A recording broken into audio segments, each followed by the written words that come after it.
यहाँ पे हमारे पास है क्वेश्चन नंबर 13 जो कि ग्रुप थ्योरी का है। ग्रुप थ्योरी 2025 का है। यहाँ पे एक सेट दिया है x, जिसमें वो x आ रहे S4 से, जिनको 3 बार ऑपरेट करने पर आइडेंटिटी बनता है। और दूसरा सेट है y, जिसमें वो x आ रहे हैं S4 से, जिन्हें 2 बार ऑपरेट कर दिया जाए तो वो आइडेंटिटी नहीं बनेंगे। तो हमें बताना है कि number of element M N. देखो यहाँ पे जो ये सेट है x, नंबर ऑफ एलिमेंट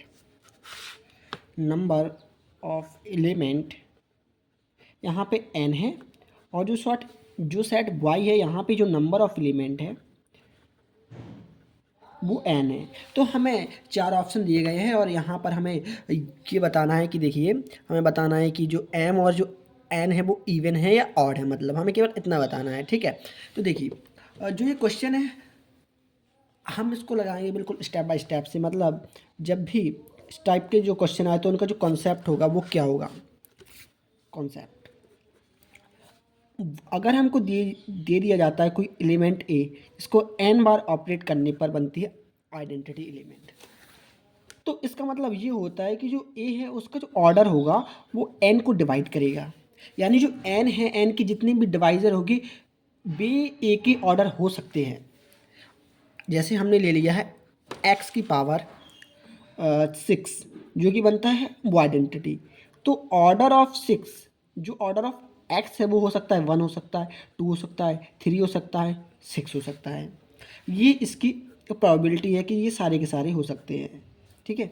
अब ऐसे ही जो सेट x है, जो सेट x है वहाँ पे x को 3 बार ऑपरेट करने पर वो आइडेंटिटी बनता है। इसका मतलब है जो ऑर्डर ऑफ जो x होगा वो 1 होगा या 3 होगा, क्योंकि जो 3 है उसके 2 ही डिवाइजर हो सकते हैं, 1 या 3। अच्छा, और हमें दिया है S4। हमें S4 में बताना है number of element of order 1 और number of element of order 3, क्योंकि यहाँ पर वही x आ रहे हैं जो इस पर्टिकुलर रिलेशन को फॉलो कर रहे हैं। तो हमें बताना है number of element of order 1। तो ऑर्डर वन का जो एलिमेंट होगा वो तो होगा वो identity. Order three order three की एलिमेंट बताना है हमें। तो देखिए, अगर हमें कभी भी ये दिया जाए एस एन, और जैसे कि हमने जो वो एग्जांपल में ले लिया है, लेट्स से वो S6 ले लिया है, यहाँ हमें बताना है नंबर ऑफ एलिमेंट ऑफ, जैसे हम लिखिए number of element of order 4 कह दिया हमने यहाँ पे।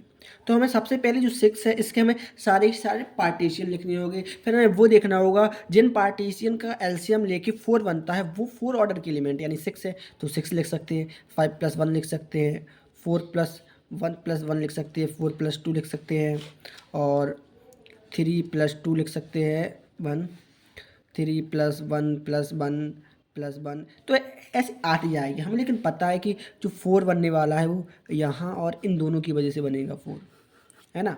तो यहाँ पे ये जो है 411, ये इसका साइक्लिक डिकम्पोजिशन होता है, यानी कि जो साइक्लिक डिकम्पोजिशन होगा वो क्या होगा, 411 होगा, है ना पहला। दूसरा क्या होगा, 42 होगा। इसे कहते हैं साइक्लिक डिकम्पोजिशन। तो जो 4 ऑर्डर की जो एलिमेंट होंगे, नंबर ऑफ जो एलिमेंट ऑफ 4 ऑर्डर, सबसे पहले हम 111 से निकालेंगे। तो इससे क्या होगा, यहाँ पर 6 फैक्टोरियल ऊपर लिखते हैं जो है, जैसे यहाँ 6 है तो हम लिख देंगे 6 फैक्टोरियल। नीचे 4 कितने टाइम्स है, 1 टाइम्स, तो लिख दिया 4 की पावर 1। 1 कितने टाइम्स है, 1 यहाँ 2 टाइम्स है तो 1 की पावर 2, और जो पावर्स में होता है इनको फैक्टोरियल में लिख देते हैं नीचे। दूसरा यहाँ पर अपने पास है 4, 2, तो हम इसे लिखेंगे 6 फैक्टोरियल अपॉन 4 की पावर 1 है, 2 की पावर 1 है तो 1 फैक्टोरियल, 1 फैक्टोरियल। क्योंकि हम पता है 4 1 और इनका अगर हम एलसीएम लेंगे तो 4 1 1 का एलसीएम 4 आएगा। यहाँ पर अगर हम 4 2 का एलसीएम ले तो इसका एलसीएम 4 आएगा। तो अपने पास ये दो, इनका जो सम होगा ये हो जाएगा number of element of order 4 in S6। ऐसे ही हम निकालना है number of element of order 3 in S4। तो 4 को हम लिख सकते हैं 1 + 3। तो number of element of order 3 जो S4 में होगा वो होगा क्या, 4 फैक्टोरियल अपॉन 1 की पावर 1, 3 की पावर 1, 1 फैक्टोरियल और 1 का फैक्टोरियल। तो 4 फैक्टोरियल होता है 4 3 2 वन होगा। थ्री का थ्री लिख देंगे, जो वन फैक्टोरियल की वैल्यू होती है वो तो वन होती है, तो इसकी वैल्यू हो जाएगी एट, क्योंकि थ्री से कैंसिल हो जाएगा एट। तो जो एफ फोर है, वन ऑर्डर का वन आ गया, थ्री ऑर्डर के एट आ गए, तो जो एक्स सेट में नंबर ऑफ एलिमेंट यानी एन, इसकी वैल्यू आ गई एट प्लस वन, ठीक है, यानी कि नाइन, जो कि क्या है ऑड नंबर है, ठीक है, जो कि अपने पास है ऑड नंबर। अच्छा, दूसरा है सेट वाई, यहाँ पे एम है, यहाँ को यहाँ एन मेंशन है क्वेश्चन में, तो इसे हम एम लिख देंगे, हमें लिखना है एन, ठीक है। अब यहाँ पे हमें वाई में बताना है, वाई में क्या है, वाई में एक्स स्क्वायर आइडेंटिटी नहीं बन रहा है, मतलब कि जो ऑर्डर ऑफ वाई में क्या है, वाई में जो एक्स स्क्वायर आइडेंटिटी नहीं बन रहा है, मतलब कि ऑर्डर जो एक्स का होगा वन नहीं होगा, जो ऑर्डर एक्स का होगा वो टू नहीं होगा।